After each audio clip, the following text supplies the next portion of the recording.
عورتوں کو تعلیم نہیں دلوانا چاہتا، اسلام عورتوں کی تعلیم کا مخالف ہے، ہرگز بھی ایسا نہیں یاد رکھیے آپ، بلکہ ہم ذمہ داری سے پورے ہندوستان میں یہ بات کہتے ہیں، یاد رکھو ہمارا اسلام پر جب آپ توجہ کریں گے تو وہی کا سب سے پہلا علم اگر کسی کو ہوا ہے تو حضور کی بیوی ہم سب کی ماں حضرت خدیجہ کو ہوا، سبحان اللہ سبحان اللہ مرد کو بعد میں ہوا، عورت کو پہلے ہوا، عورت کو پہلے ہوا ہے۔ 2200 سے زیادہ حدیثیں حضرت عائشہ سے روایت کی گئی ہے، 2200 سے زیادہ حدیثیں۔ ام سلمہ اتنا علم رکھتی تھی اس زمانے میں کہ فاروق اعظم جیسا شخص ان کے پاس ہاتھ کی تعلیم پوچھنے آیا کرتا تھا۔ سبحان اللہ تو عورتوں کی تعلیم کے کبھی مخالف نہیں رہے۔ اب اگر ہم قرآن کو کلام اللہ مانتے ہیں تو کس بنیاد پر کہ حضور نے فرمایا کہ میری خدیجہ یہ 5 آیتیں مجھ پر نازل ہوئی۔ خدیجہ لے کر ورقہ بن نوفل کے پاس گئی، انہوں نے کنفرم کر دیا میری بہن مبارک ہو، اللہ نے تیرے شوہر کو نبی آخر الزماں بنا کر کے بھیجا، سبحان اللہ تیرے شوہر کو نبی آخر الزماں بنا کر کے بھیجا ہے۔ اب قرآن کس نے نازل کیا؟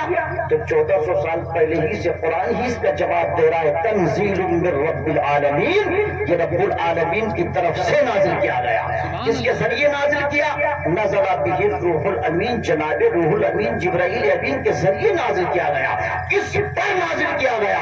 نزل علی محمد، یہ محمد ربی پر نازل کیا گیا۔ تو جس نے قرآن بھیجا اسے رب العالمین کہتے ہیں، جس کے ذریعے نازل کیا اسے جناب جبرائیل امین کہتے ہیں، جس پر نازل کیا اسی کو رحمت للعالمین کہتے ہیں، اور جس کو نازل کیا اسی کو ہم قرآن مبین کہتے ہیں۔ سبحان اللہ، تو زبان ایک ہے اور کلام دو۔ تو اللہ کا قرآن کہتا ہے کہ مردے توجہ ہے، یاد ہے بات، سنتے نہیں، اور حدیث کہتی جب بھی قبرستان جاؤ تو سلام کرو۔ اب آپ کہیں گے ٹکراؤ کیسا قرآن و حدیث میں؟ علماء تشریف فرمائے قرآن و حدیث ٹکراؤ سے پاک، ٹکراؤ ذہنوں میں ہو سکتا ہے، قرآن و حدیث میں ٹکراؤ نہیں ہے۔ اب سنیں اور سے 1 منٹ میں بات کو مکمل کر کے آگے بڑھو۔ یہ جو کہا لا تسمع الموتى، اور ایک مقام پر نہیں کئی مقام پر کہا محبوب آپ ان مردوں کو نہیں سنا سکتے، یہ مکے کے کفار و مشرکین جن کو آپ دعوت پیش کر رہے ہیں، جن کو انویٹیشن دے رہے ہیں، یہ آپ کے کلام کو نہیں سن سکتے۔ جملہ سنے غور سے، بات یہ ہے کہ یہاں قبروں میں سونے والے مردوں کا تذکرہ نہیں ہے، یہاں پیٹ پھیر کر کے جانے والے مردوں کا تذکرہ ہے، جن کے دل مردہ ہو چکے تھے۔ یہ اس سے مراد وہ لوگ ہیں جو حضور کے پیغام کو سن کر کے اگنور کر دیا کرتے تھے، بے توجہی کا شکار ہوتے تھے، جس کو قرآن نے ایک مقام پر اور کہا وَمَنْ أَعْرَضَ عَنْ ذِكْرِي فَإِنَّ لَهُ مَعِيشَةً ضَنكًا وَنَحْشُرُهُ يَوْمَ الْقِيَامَةِ أَعْمَىٰ قَالَ رَبِّ لِمَ حَشَرْتَنِي أَعْمَىٰ وَقَدْ كُنتُ بَصِيرًا۔ اللہ نے فرمایا جس نے میری آیتوں سے منہ موڑا، جس نے سن کر کے اگنور کر دیا، جس نے قرآنی احکام کو پسے پشت ڈال دیا، اللہ فرماتا ہے ہم اس کی پہلی گرفت یہ کریں گے کہ ہم اس کی روزی کو تنگ کر دیں گے۔ اور پھر کہا کہ قیامت کے دن ہم اسے آنکھوں سے اندھا کر کے اٹھائیں گے، نابینا کر کے اٹھائیں گے۔ کس کو؟ جس نے اللہ کی آیتوں سے منہ موڑا، جس نے احکام سے، شریعت سے، سنویدھان سے، مصطفیٰ کے لائے ہوئے دین سے جس نے اصل میں منہ موڑا، پسے پشت ڈالا، اگنور کر دیا، بے توجہی کا شکار ہوا۔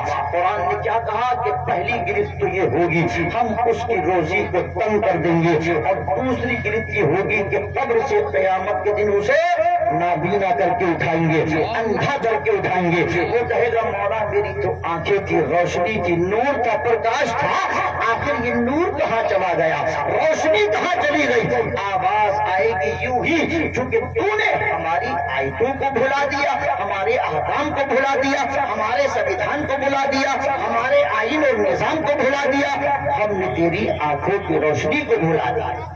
تو یہاں مردوں سے مراد کون سے مردے ہیں؟ جو قبروں قبروں میں سوئے ہوئے وہ مردے نہیں ہیں، بلکہ جن کے دل مردہ ہو گئے وہ مردہ ہیں۔ اب غور سے آپ سنیے، فیصلہ کرنا کہ ہم اور آپ زندہ ہیں کہ نہیں ہیں۔ اللہ کا قرآن تو یہ کہتا ہے زندہ وہ ہے جو حی علی الصلاۃ کی صدا سن کر کے مسجد کی جانب پڑتا ہے، زندہ وہ ہے جو رات کو عشاء کر کے بستر پہ سوئے اور صبح کو فجر کی اذان کے بعد خود بھی اٹھتا ہے، اپنے بیوی بچوں کو بھی اٹھاتا ہے، زندہ وہ ہے جو اللہ رسول کے فرامین کو سن کر کے مسجد کی جانب جس کے قدم بڑھتے ہوئے نظر آتے ہیں، زندہ وہ ہے جو رمضان شریف میں پابندی کے ساتھ روزے رکھتا ہے، زندہ وہ ہے جو ماں باپ کی خدمت کرتا ہے، زندہ وہ ہے جو پڑوسی کا خیال رکھتا ہے، زندہ وہ ہے جو علم حاصل کرتا ہے، زندہ وہ ہے جو علم والوں کی قدر کرتا ہے، زندہ وہ ہے جو اللہ رسول کے فرامین پر عمل کرتا ہے۔ اب آپ فیصلہ کر لیجیے گا، قرآن نے یہاں تو چلتے پھرتے لوگوں کو مردہ قرار دے دیا،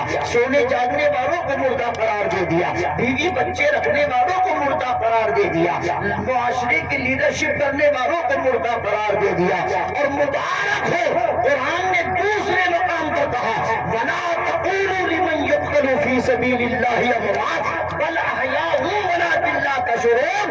لوگوں اللہ کی راہ میں جو قتل کیے گئے ہیں انہیں مردہ مت کہنا، بلکہ وہ زندہ ہیں۔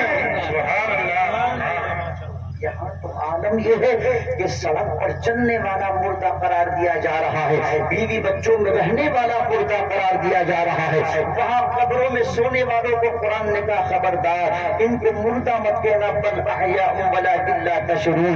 تو ہم کیا کہیں میرے مولا، آواز آئی کہ وہ زندہ ہے، مگر اگلا سینٹنس قرآن کا غور سے سنیے گا، بل احیاء ولکن لا تشعرون، وہ زندہ ہیں مگر تمہیں ان کی زندگی کا شعور نہیں ہوگا۔ شعور سمجھتے ہیں آپ، یعنی تمہاری سمجھ میں نہیں آئے گی ان کی زندگی، تمہارے عقل و فہم میں نہیں آئے گی، تمہارے ذہن و دماغ میں نہیں آئے گی۔ اب ذرا غور سے جملہ سنیے گا، اللہ پاک نے جب یہ ارشاد فرما دیا کہ وہ زندہ تو ہیں مگر تم زیادہ سمجھنے کی کوشش مت کرنا، عقل کے گھوڑے دوڑا کر کے بس سمجھنا، بلکہ رب نے ارشاد یہ فرمایا لوگوں جب ہم نے کہا کہ شہید زندہ ہے تو مان لو کہ شہید زندہ ہے۔ اب عقل میں آئے یا نہ آئے، میں تو بلکہ یہ کہتا ہوں عقل کے گھوڑے دوڑاتے کیوں ہو، سمجھنے کی کوشش کرتے کیوں ہو؟ جب رب نے مہر لگا دی سمجھ میں آنا ہی نہیں ہے تو جو چیز سمجھ میں نہیں آنی ہے اس کو سمجھنا کیوں چاہتے ہو؟ اب اسی سے میں آپریشن کرتا ہوں الحمدللہ۔ سنو، جب شہید زندہ ہے اور شہید کی زندگی ہماری سمجھ میں نہیں آ سکتی تو آپ فیصلہ کر دیجئے کہ جب شہید زندہ ہے تو شہید تو پیارے چھوٹا ہوتا ہے اور نبی اس سے بہت بڑا ہوتا ہے، شہید ادنا ہوتا ہے، نبی اعلیٰ ہوتا ہے، شہید غلام ہوتا ہے، نبی آقا ہوتا ہے، شہید بھکاری ہوتا ہے، نبی داتا ہوتا ہے۔ شہید کی زندگی پر کوئی مناظرہ نہیں ہوتا، شہید کی زندگی پر کوئی مباحثہ نہیں ہوتا، شہید کی زندگی پر کوئی کنٹروورسی نہیں ہوتی، شہید کو سب مانتے ہیں کہ ہاں شہید ہے۔ تو فیصلہ اسی سے ہو گیا کہ جب شہید ادنا ہو کر کے زندہ ہے تو نبی تو اعلیٰ ہے، وہ بدل جائے اعلیٰ اللہ ہو۔ نعرہ تکبیر، نعرہ رسالت، نعرہ ولایت۔ سبحان اللہ، سبحان اللہ۔ بولیے زندہ نبی کی زندہ محفل ہے یا نہیں ہے؟ ہمارا عقیدہ ہے کہ جلسہ یہاں ہو رہا ہے تو میرے مصطفیٰ میں سماعت کروا رہے ہیں۔ ہمارا عقیدہ ہے چراغ وہاں جلا ہے اور خوشبو پوری کائنات میں محسوس کی جا رہی ہے۔ ہمارا عقیدہ ہے کہ ہم یہاں سے درود بھیجتے ہیں، مصطفیٰ قبر انور سے ہمارے لیے دعائیں بھیجتے ہیں، ہم یہاں سے سلام بھیجتے ہیں، مصطفیٰ وہاں سے مغفرت کا پیام بھیجتے ہیں، امتی یہاں سے فریاد کرتا ہے، مصطفیٰ وہاں سے امداد کرتا ہے۔ سبحان اللہ۔ ہمارا عقیدہ کیوں؟ حیاتی خیر لکم ومماتی خیر لکم، حضور فرماتے میرا دنیا میں آنا بھی رحمت ہے اور دنیا سے جانا بھی رحمت ہے۔ سبحان اللہ۔ بات سمجھ آ رہی؟ میلاد انہی کا منایا جاتا جن کا میلاد سب سے ہٹ کر کے ہوتا۔ سبحان اللہ، سبحان اللہ۔ لوگ کہتے آنے کی خوشی مناتے ہو، جانے کا غم کیوں نہیں مناتے؟ ہم نے کہا جانے کا غم اس کا مناتے جو جانے کے بعد مردہ ہو جائے، میرے نبی تو آج بھی زندہ ہے. بولیے ہے یا نہیں؟ سارا مسئلہ بولیے زندہ ہے یا نہیں؟ بے شک بے شک ماشاء اللہ زندہ ہے.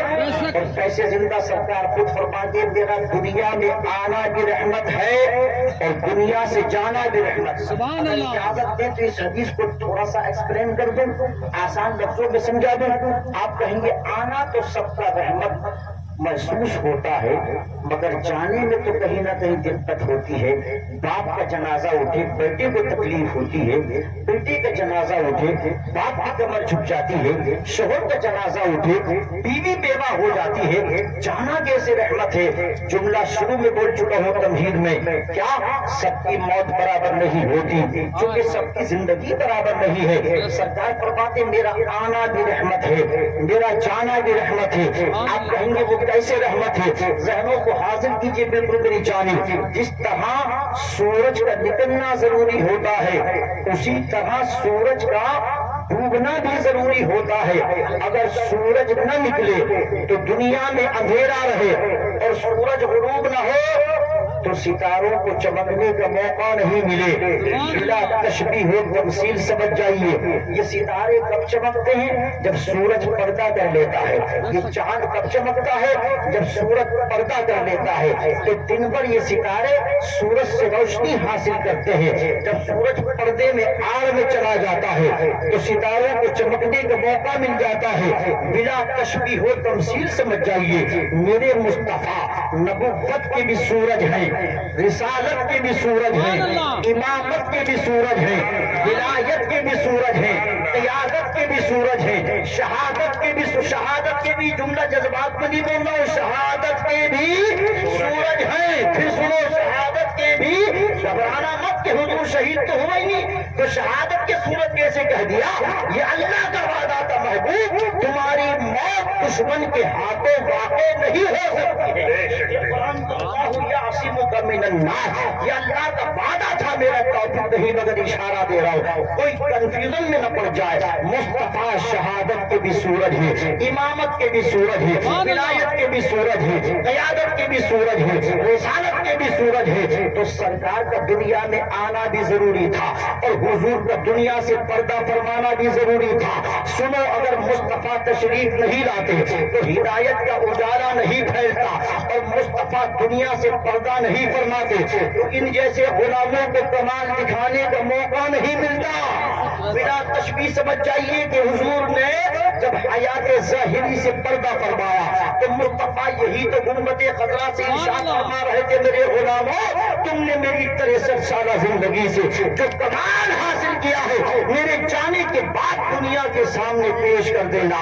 اے ابو بکر تم شان صداقت دکھا دینا, اے عمر تم شان عدالت دکھا دینا, اے عثمان تم شان صحابت دکھا دینا, اے علی تم شان شجاعت دکھا دینا, اے حسن تم شان سیادت دکھا دینا, اے حسن تم شان شہادت دکھا دینا, ابو حنیفہ تم شان امامت دکھا دینا, غوث تم اپنی کرامت دکھا دینا, معین الدین تم اپنی ولایت دکھا دینا, نظام الدین تم اپنا جمال دکھا دینا, علاء الدین تم اپنا جلال دکھا دینا, اور احمد رضا تم اپنا کمال دکھا دینا.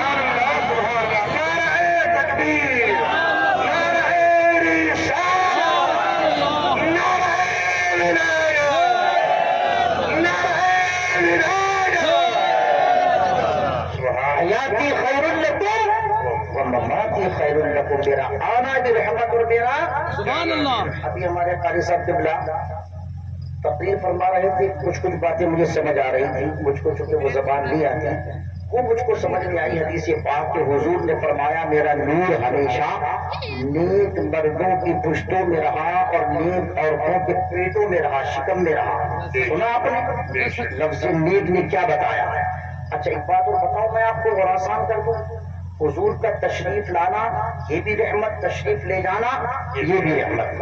اب حضور کی موت سے اس کنفیوژن میں مت پڑ جانا معاذ اللہ کہ سرکار دنیا سے تشریف لے جانے کے بعد کیا حضور کی پاور کم ہو گئی, کیا قوت سماعت کم ہو گئی, کیا قوت بصارت کم ہو گئی, یعنی دیکھنے کی طاقت کیا کم ہو گئی, سننے کی طاقت کیا کم ہو گئی, گویائی کیا کم ہو گئی, مقام کیا کم ہو گیا؟ نہیں, موت کی وجہ سے میری سرکار کا مقام کم نہیں ہو سکتا. سبحان اللہ سبحان اللہ. اگر آپ سب کا ذہن حاضر ہو تو بات تھوڑی سی باریک مگر میں آسان کر کے پیش کر دوں گا انشاءاللہ. بات پڑی علامہ شاہ موسیٰ صاحب سے بڑا کہ اللہ کے رسول صلی اللہ تعالی اور امام جلال الدین سیوطی نے اس کو لکھا ہے شرح صدور کے اندر عبداللہ ابن عباس کے حوالے سے. عبداللہ ابن عباس وہ صحابی ہے جو بچپن سے حضور کے قدموں میں رہ کر کے علم حاصل کیا ہے. اور یہ علم ملا بھی کہاں سے؟ حضور کی بارگاہ میں سرکار کے زانوے مبارک کے قریب سوتے سوتے سوتے سوتے اس امت کے سب سے بڑے فقیہ بن گئے. سبحان اللہ. عبداللہ ابن عباس کہتے ہیں کہ ایک روز چونکہ ان کی خالہ تھی حضرت میمونہ رضی اللہ تعالی عنہا حضور کی زوجہ. سبحان اللہ. اچھا اگر تشریف لا رہے شاید آپ تشریف کی جائیں. سرکار کی زوجہ کون؟ حضرت میمونہ رضی اللہ تبارک و تعالی عنہا. ادھر دیکھیے میری طرف انشاءاللہ حضرت تشریف لائیں گے، ہم سب استقبال کریں گے انشاءاللہ. ایک دو جملے بول دوں جب تک. حضرت میمونہ کون ہے؟ میرے سرکار کی زوجہ، حضور کی بیوی. اور ہماری کیا ہے مانی؟ ام المومنین، ہم سب کی ماں. بولیے ہم سب کی کیا ہے؟ ماں. استقبال کی تشریف حضرت علامہ الحاج الشاہ مفتی شیر محمد خان صاحب قبلہ مرکز اللہ العالی تشریف لا چکے ہیں. اور خطاب تو حضرت ہی کا ہوتا ہے. ہم سب کے تو سبق ہوتے ہیں، ہم سبق پڑھتے ہیں حضرت کی بارگاہ میں اور حضور اس کی پھر اصلاح فرما دیتے ہیں. حضور مفتی اعظم راجستھان اس وقت جو ہے جو کہ اکابرین میں سر فہرست ہے الحمدللہ. اور بہت بڑا زندگی کا تجربہ ہے، بہت بڑا.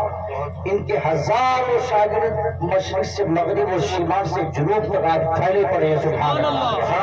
ہزاروں شاگرد اما آدھی صدی سے زیادہ گزر گئی بخاری شریف پڑھاتے پڑھاتے. ان کی صحبت سے علماء جنم لیتے ہیں. یہ حضرت بڑے مشفق و مہربان ہیں، بڑے محسن و کرم فرما ہیں، جو اصحاب نوازی ہے. ورنہ ہم جیسوں کی بس کی یہ بات نہیں ہے کہ حضور کی موجودگی میں ہم کچھ مت کشائی کریں. بس یوں سمجھیں کہ حضرت حکم فرما دیتے ہیں اور اس کی تعمیر کے لیے میں حاضر آ جاتا ہوں. آپ بس چند منٹ میں انشاءاللہ میں بات کو اپنی سے بیٹھوں گا. اور حضرت کا خطاب چونکہ حضرت کا جو خطاب ہوتا ہے وہ عوام کے لیے تو ہوتا ہی ہے، چونکہ قوم کی مجمع کی آڈینس کی نبض پکڑ کے حضرت جب بولتے ہیں تو ایک ایک جملہ دل پر اثر کرتا ہے. دوسری بات یہ ہے کہ جس کی زندگی میں عمل ہوتا ہے یاد رکھو اس کی بات میں اثر بھی ہوتا ہے. آپ حضور مفتی اعظم راجستھان نے جن پر پورا اعتماد اور بھروسہ کیا ہو آدھی صدی تک، سبحان اللہ اس کی شان کیا ہوگی. اللہ پاک حضرت کے اقبال میں بے پناہ بلندی عطا فرمائے اور حضور کی زندگی کو اللہ پاک برکتوں سے معمور فرمائے. کہ جہاں مفتی اعظم راجستھان کی جانشین اور یادگار ہے وہاں مفتی اعظم ہند کی بھی یادگار ہے. مفتی اعظم ہند کی بھی یادگار ہے. جی اللہ پاک حضرت کی علم و عمل میں عمر میں صحت میں بے پناہ برکت عطا فرمائے. چند منٹ کے لیے انشاءاللہ میں حاضر ہوں، اپنی بات کو مکمل کر دوں پھر حضرت کا خطاب ہوگا. کہہ دیجیے سبحان اللہ. میں یہ پوچھ رہا تھا آپ سے بالکل سادہ سمپل زبان میں کہ حضرت میمونہ رضی اللہ تعالی عنہا حضور کی بیوی ہیں اور ہم سب کی کیا ہے؟ بولو سارا بندہ بولیے ہم سب کی کیا ہے؟ ماں. ہم سب کی کیا ہے؟ ماں. وہ ہم سب کی ہے ماں. اب ذرا غور سے سنیے گا کہ حضرت میمونہ ہوتی ہیں حضرت عبداللہ ابن عباس کی خالہ.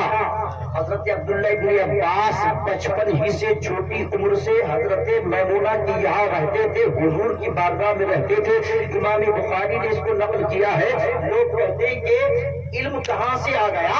اگر کوئی آدمی چھوٹی سی عمر میں مثال کے طور پہ امام محمد رضا فاضل بریلوی 13 برس 10 ماہ کچھ دن کی عمر میں مسند افتاء پر فائز فائز ہو گئے. سبحان لوگ اللہ. کہتے ہیں علم کہاں سے آ گیا؟ آپ سنو عبداللہ ابن عباس کو کہاں سے آ گیا. حضرت عبداللہ ابن عباس کہتے ہیں میں رات کے وقت حضور کی بارگاہ میں حاضر رہتا اور جب سرکار اٹھتے تہجد کے لیے تو حضور کو میں وضو کا پانی استنجے کا پانی بھر کے دیا کرتا. سبحان اللہ. کہتے ایک رات مصطفیٰ نے نیند لی اور الفاظ وہی ہے جو میں بول رہا ہوں روایت میں کہتے خراٹوں کے ساتھ نیند لی یعنی سونے میں کوئی شک نہ تھا گہری نیند حضور نے لی.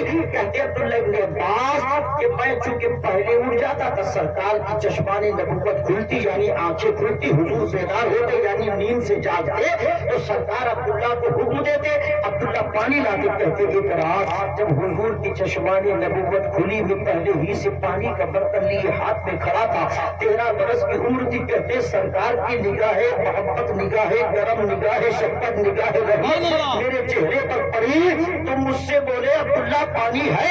میں نے عرض کی آقا میں تو پہلے ہی سے پانی لے کے حاضر ہوں. سرکار کا دریائے کرم جوش میں آیا جملہ سنا جو برسوں میں چشمہ میں بیٹھ کر کے نہ حاصل ہو سکے. عبداللہ ابن عباس کہتے ہیں حضور نے ہاتھوں کو اٹھا کے اسی رات دعا کی مولا یہ عبداللہ میری بڑی خدمت کرتا ہے اس کو میری امت کا سب سے بڑا فقیہ بنا دے. سب سے بڑا فقیہ بنا دے. وہ عبداللہ ابن عباس کہتے ہیں ایک رات میں نے دیکھا کہ سرکار نے نیند لی مگر آج حضور نے پانی نہیں مانگا وضو نہیں فرمایا اور حضور نے بغیر وضو کیے نماز تہجد شروع کر دی. میں نے حیرت سے پوچھا یا رسول اللہ آپ نے پانی نہیں مانگا وضو نہیں کیا؟ سرکار نے فرمایا مسکرا کے میں جملہ اپنے لفظوں میں بول رہا ہوں مفہوم نکال کے پیش کر رہا ہوں. انہوں نے پوچھا آقا آپ نے نیند لی اور وضو ٹوٹ جاتا ہے نیند سے؟ حضرت سے پوچھیے گا عالم ہو کہ غیر عالم امام ہو کہ مقتدی شہری ہو کہ دیہاتی امیر ہو کہ غریب اس سے کوئی فرق نہیں پڑتا. پیر ہو کہ مرید مسئلہ سب کے لیے برابر ہے. یاد رکھو مراتب میں فرق ہوتا ہے قانون میں برابری ہوتی ہے. مگر یہاں عبداللہ ابن عباس کہتے ہیں آقا آپ نے نیند لی اور آپ نے وضو نہ کیا. جملہ سنو سرکار نے فرمایا عبداللہ میری نیند تمہاری طرح نہیں ہے. مطلب یہ ہے کہ ہم سوتے ہیں تو وضو ٹوٹ جاتا ہے اور مصطفیٰ سوتے ہیں تو وضو باقی رہتا ہے. اور ایک مرتبہ نہیں بلکہ کتنی مرتبہ سرکار نے نیند لی. اب جملہ سنیے نیند سے وضو ٹوٹ جاتا ہے. اللہ کرے میرا جملہ آپ کے ذہن و دماغ میں جا کے فٹ ہو جائے. علماء تشریف فرمائے بولو نازک جملہ مگر انشاءاللہ عقیدے کو فریش کر دے گا. اب میں آسان لفظوں میں نتیجہ نکال کے پیش کر دوں جس پیغمبر کی نیند سے اس کا وضو نہیں ٹوٹا اہل منبر خاص طور سے جس پیغمبر کی نیند سے اس کا وضو نہیں ٹوٹتا اس پیغمبر کی موت سے اس کی حیات کیسے ٹوٹ سکتی ہے؟ سبحان اللہ. آ رہی ہے بات سمجھ میں؟ جس پیغمبر کی نیند سے اس کا وضو نہیں ٹوٹتا ہے اس پیغمبر کی موت سے اس کی حیات کیسے ٹوٹ سکتی ہے؟ اسی لیے کہا حیاتی خیر لکم و مماتی خیر لکم. میرا دنیا میں آنا بھی رحمت ہے اور دنیا سے جانا بھی رحمت ہے. اور آسان کر دو بالکل ہندی کی چندی اردو کی سردو کر کے سرکار کا وصال ہوا اور وصال کے بعد حضور کی 9 بیویاں کم و بیش حیات کی. جس وقت حضور کا انتقال ہوا حضرت سے پوچھئے گا کہ ان 9 بیویوں میں سے کسی بیوی نے بھی سرکار کی عزت نہیں کری. انتقال کے بعد بیوی عزت کرتی ہے مگر سرکار کی کسی زوجہ نے کسی بیوی نے عزت کیوں نہیں کری؟ جملہ بڑا آسان جواب بہت سمپل. کیا؟ چونکہ عزت اس کی بیوی کرتی ہے پیارے جس کا شوہر مر جاتا ہے. سرکار کو جانے کے بعد بھی زندہ ہے جانے کے بعد بھی زندہ ہے. اچھا موت کے بعد اس کا مال اس کی اولاد میں تقسیم ہوتا ہے وراثت بنتا ہے ورثہ بنتا ہے مگر حضور کا مال تقسیم بولو نہیں ہوا چونکہ اس کا تقسیم ہوگا جو مر جاتا ہے. مصطفیٰ جانے کے بعد بھی زندہ. دوسرا میں نے جملہ یہ بولا کہ موت کی وجہ سے نہ قوت سماعت میں فرق آیا نہ قوت بصارت میں فرق آیا نہ قوت گویائی میں فرق آیا نہ اختیار میں فرق آیا نہ پاور میں فرق آیا. کیوں نہیں آیا فرق؟ اللہ اس کا جواب قرآن میں 1450 برس پہلے نازل فرما چکا ہے. وَلَلْآخِرَةُ خَيْرٌ لَكَ مِنَ الْأُولَىٰ. محبوب آپ کی ہر آنے والی گھڑی پہلی سے افضل ہوتی ہے پہلی سے بہتر ہوتی ہے پہلی سے اپ گریڈ ہوتی ہے. اب آسان لفظوں میں اس آیت کا مفہوم یہ سمجھو, مصطفیٰ 1400 برس پہلے جیسا سنتے تھے آج اس سے کروڑوں گنا زیادہ سن رہے ہیں. مصطفیٰ 1400 سال پہلے حیات ظاہری میں جیسا دیکھتے تھے آج اس سے کروڑوں گنا زیادہ دیکھ رہے ہیں. مصطفیٰ کے اختیارات جو پہلے تھے ابھی اس سے کروڑوں گنا زیادہ ہیں, اور جو اب ہیں صبح کو اور زیادہ ہوں گے, کل دوپہر کو اور زیادہ, کل شام کو اور زیادہ. کیوں؟ کون بڑھا رہا ہے؟ میرے اور آپ کے بڑھانے سے نہیں بڑھ رہا ہے, میرے اور آپ کے درود و سلام سے نہیں بڑھ رہا ہے. آؤ بریلی کے امام سے پوچھو, وہ بتاتے ہیں کہ تو گھٹائے سے کسی کے نہ گھٹا ہے نہ گھٹے, جب بڑھائے تجھے اللہ تعالیٰ تیرا. مٹتے ہیں مٹ جائیں گے دشمن تیرے, نہ مٹا ہے نہ مٹے گا کبھی چرچا تیرا. فرش والے تیری شوکت کا علو کیا جانے, خسروا عرش پہ اڑتا ہے پھریرا تیرا. میں تو مالک ہی کہوں گا کہ ہو مالک کے حبیب, یعنی محبوب و محب میں نہیں میرا تیرا. واہ کیا جود و کرم ہے شہ بتا تیرا, نہیں سنتا ہی نہیں مانگنے والا. سبحان اللہ سبحان اللہ. یہ زندہ نبی کی زندہ ماتی ہے. قرآن نے کہا ورفعنا لک ذکرک, محبوب ہم نے محبوب آپ کے ذکر کو آپ کے خاطر بلند فرما دیا ہے. سمجھے؟ اور ان اللہ و ملائکتہ کی تفسیر میں قاضی آیات میں شفا شریف کے اندر لکھا ہے, کیا لکھا ہے؟ لکھا ہے کہ اللہ تبارک و تعالی ہر آن اپنے محبوب کی شان بڑھا رہا ہے. سبحان اللہ. اور جب اللہ بڑھا رہا ہے تبھی تو کہا ورفعنا لک ذکرک. اب یہ اعتراض کے دروازے بند ہو جاتے ہیں. بس فیصلہ ہو گیا جب قرآن کے بارے, جب شہید کے بارے میں قرآن میں 2 آیتیں موجود ہیں کہ شہید زندہ ہوتا ہے, شہید پر کوئی اختلاف قوم کے درمیان نہیں ہے, شہید پر کوئی جھگڑا نہیں ہے. تو میرے عزیز نبی کی زندگی پر بھی کوئی جھگڑا نہیں ہونا چاہیے, کوئی کنٹروورسی نہیں ہونی چاہیے. ہاں آخری جملے عرض کر کے رخصت ہوتا ہوں, سنیے گا. اب چونکہ میں نے شروع میں تمہیدی جملوں میں کہا تھا کیا کہ سب کی زندگی برابر نہیں ہے تو سب کی موت بھی برابر نہیں ہوتی. برابری کا تصور اللہ نے مٹا دیا ہے, مراتب میں کوئی برابری نہیں ہوتی. قرآن نے کہا تلک الرسل فضلنا بعضهم علی بعض, یہ وہ رسول ہے کہ ہم نے بعض کو بعض پر فضیلت دی ہے. من کلم اللہ ورفع بعضهم درجات, ان میں وہ بھی ہیں جن سے اللہ نے کلام فرمایا ہے, اور ان میں وہ بھی ہیں جن کو اللہ نے درجوں بلند فرما دیا ہے.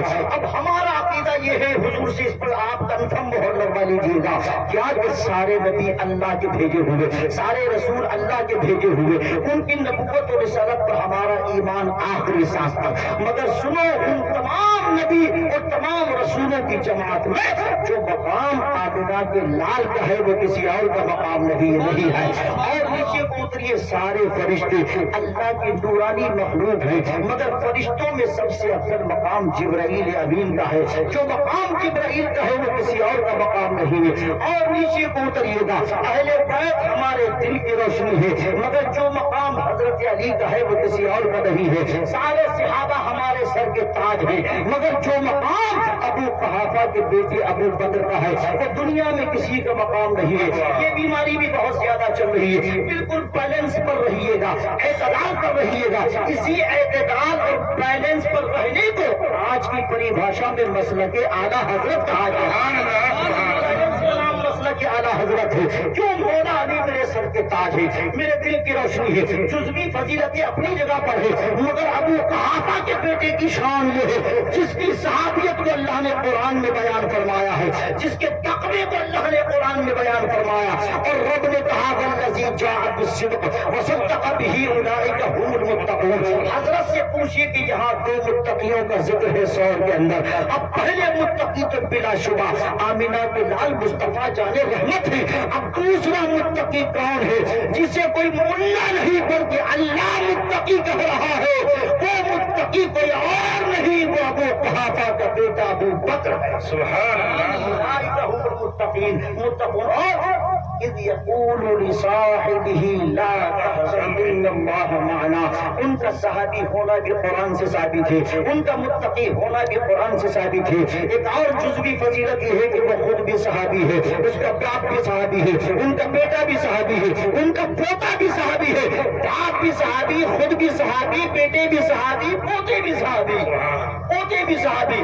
قربان جائیے, میرا ٹاپک وہ نہیں ہے, مگر یاد رکھیے گا کہ تمام صحابہ کرام میں کیا جو مقام ابو قحافہ کے بیٹا حضرت ابو بکر کا ہے، بعد الانبیاء بالتحقیق امیر المومنین ابی بکر صدیق اکبر کا مقام صرف اس امت میں نہیں، تمام امتوں میں نبیوں کے بعد سب سے افضل مقام ہے۔ تو صحابہ کرام میں ابو بکر سب سے افضل ہے، فرشتوں کی جماعت میں جبرائیل سب سے افضل ہے، انبیاء مرسلین میں میرے مصطفیٰ سب سے افضل ہے، اہل بیت جن کی محبت شرط ایمان میں داخل ہے، ان کی محبت کے بغیر آدمی مومن نہیں ہو سکتا، ان میں مولا علی کرم اللہ تعالی وجہہ الکریم کی شان سب سے افضل ہے۔ ہم انہیں مشکل کشا بھی کہتے ہیں، حاجت روا بھی کہتے ہیں، دافع بلا بھی کہتے ہیں، داماد مصطفیٰ بھی کہتے ہیں، ان کی شان سب سے افضل اہل بیت کے اندر۔ اور آگے تو بڑی تیزی کے ساتھ سنیے، ائمہ کرام کی جماعت میں ابو حنیفہ کا مقام افضل ہے، ولیوں کی جماعت میں پیران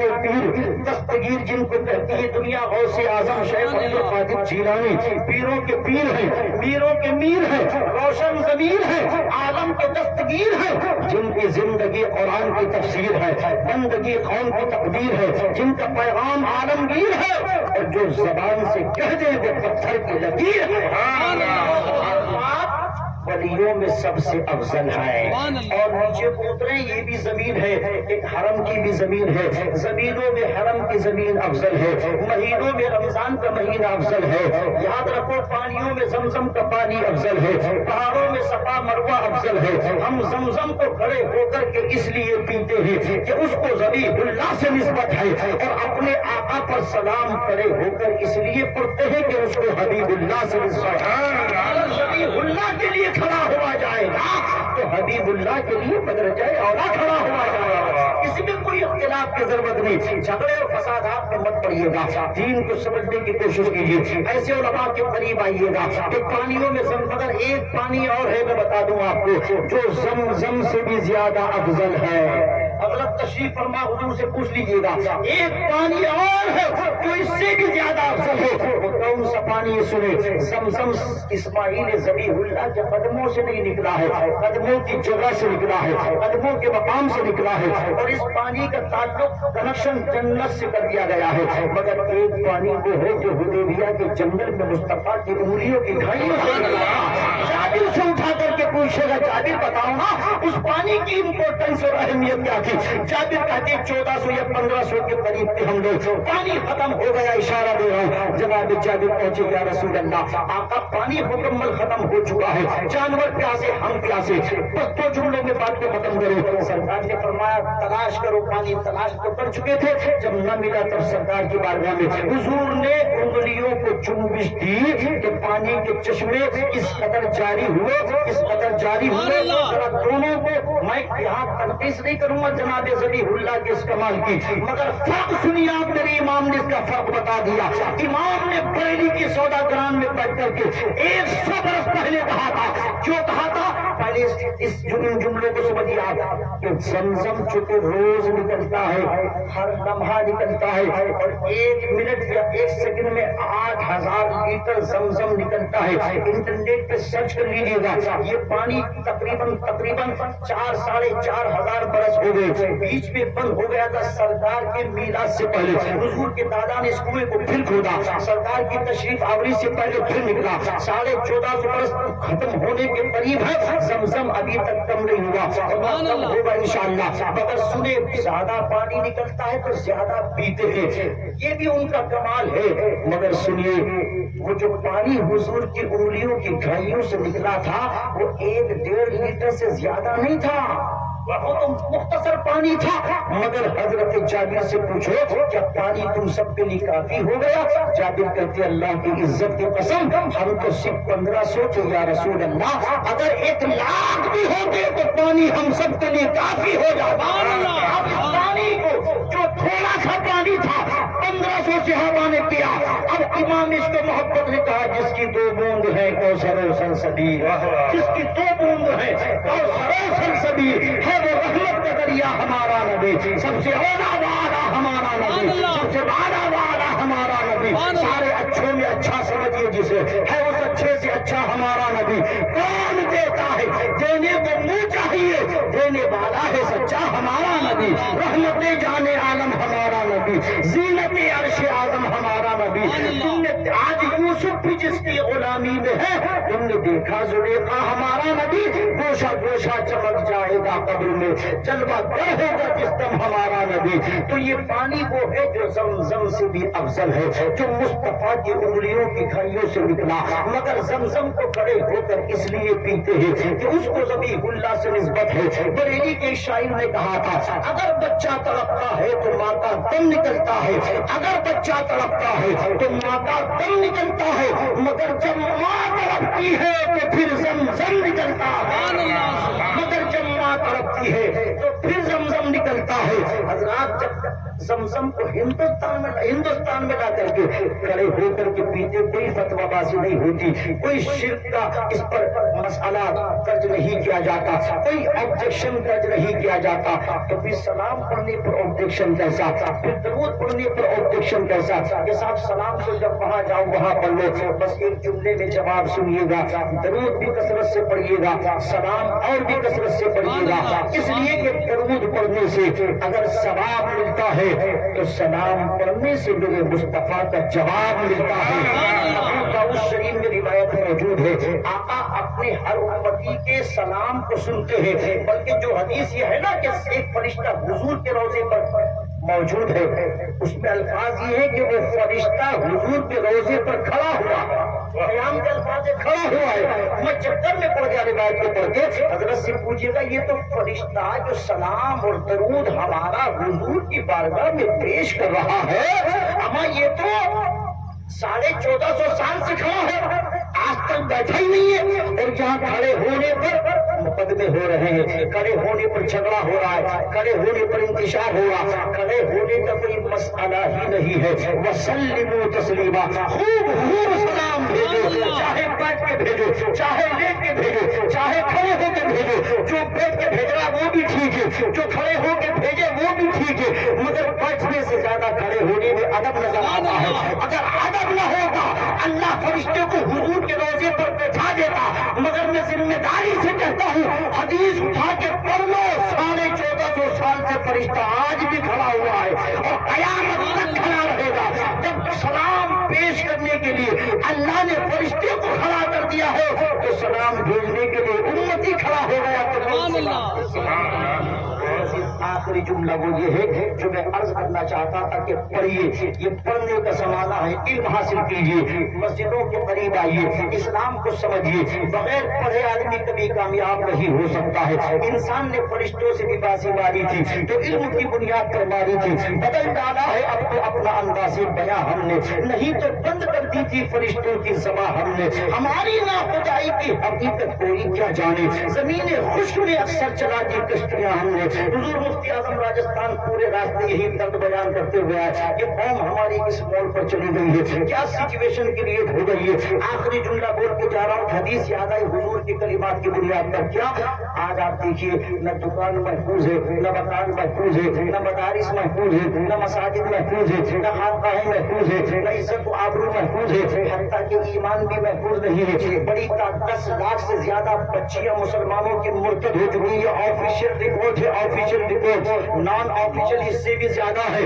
10 لاکھ سے زیادہ بچیاں مرتد سمجھتے ہیں جو پہلے مومن تھی، مومنہ تھی، مسلمان تھی، پلٹ کے کفر میں چلی گئی، اسی موبائل کی مہربانی کی بنیاد پر، اسی کمپیوٹر کی بنیاد پر۔ یاد رکھو میں موبائل کا مخالف نہیں ہوں، مگر سنو جملہ غور سے توجہ کے ساتھ، جن کو مشہور ہونے کا بھوت سوار ہے اکثر میں ان کو یہ جملہ کہتا ہوں، یاد رکھو دنیا میں مشہور ہونا کمال نہیں ہوتا ہے، مقبول ہونا کمال ہوتا ہے۔ اگر مشہور ہونا بڑی بات ہوتی تو شیخ عبد القادر جیلانی 25 سال تک مدائن کے جنگلوں میں گم رہے۔ کسی نے کہا نہیں کہ حضور 25 سال تک بغداد نہیں آئیں گے، لوگ پہچانیں گے کیسے، مرید کیسے ہوں گے، ارے کس طرح آپ کے سلسلے میں داخل ہوں گے، آپ کو شہرت کیسے ملے گی۔ شیخ عبد القادر جیلانی 25 سال تک مدائن کے جنگلوں میں گم ہو گئے، 40 سال عشاء کے وضو سے فجر کی نماز پڑھی، 15 سال تک دو رکعت نماز میں پورا قرآن مکمل کیا، 50 سال کی عمر ہوئی کہ بغداد آئے۔ اب شادیاں کری تو بچے ہوئے، مگر جملہ سنو، 25 برس تک جو تاریخ دنیا ہو گیا، دنیا چھوڑ کے بغداد سے 40 کلومیٹر دور مدائن کے جنگلوں میں گم ہو گیا، جو روزہ رکھتا تو ہفتے میں 1 مرتبہ افطار کرتا۔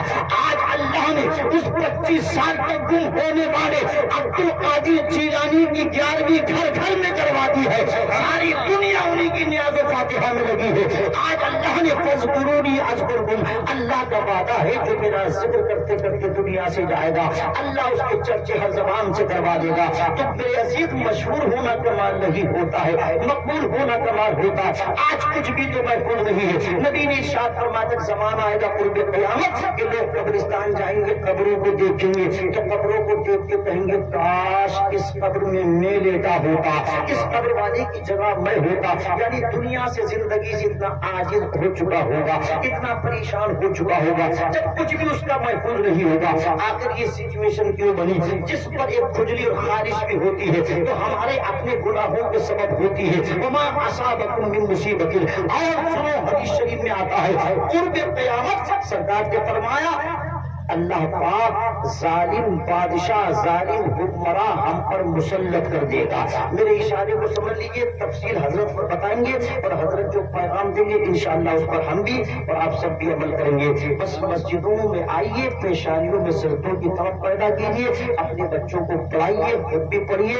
علم ہوگا انشاءاللہ تو زمانے کا مقابلہ کر لیں گے. علم اگر نہ ہو تو انسان وحشی ہو جائے، درندہ ہو جائے، غیر متمدن ہو جائے. علم ہی کی بنیاد پر اسے سیویلائزیشن ملتا ہے، علم ہی کی بنیاد پر وہ ترقی کرتا ہے، علم ہی کی بنیاد پر زمین کی تہوں میں اترتا ہے، علم ہی کی بنیاد پر چاند پر کمندے ڈالتا ہے، علم ہی کی بنیاد پر سورج کی شعاؤں کو گرفتار کرتا ہے، علم ہی کی بنیاد پر وہ ہواؤں میں فلاؤں میں پرواز کرتا ہے، علم ہی کی بنیاد پر وہ فاتح زمانہ بھی ہوتا ہے اور فاتح قلوب بھی ہوتا ہے. علم حاصل کرو. حضور سے صحابی نے پوچھا اگر ایک لمحہ بچا ہو زندگی کا صرف تو اب کیا کروں؟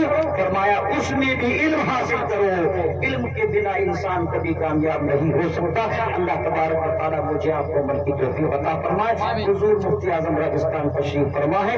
حضرت کے ناصحانہ خطاب کو انشاءاللہ میں بھی سنوں گا، آپ بھی سنیں گے اور دل جمی کے ساتھ تشریف رکھیے گا.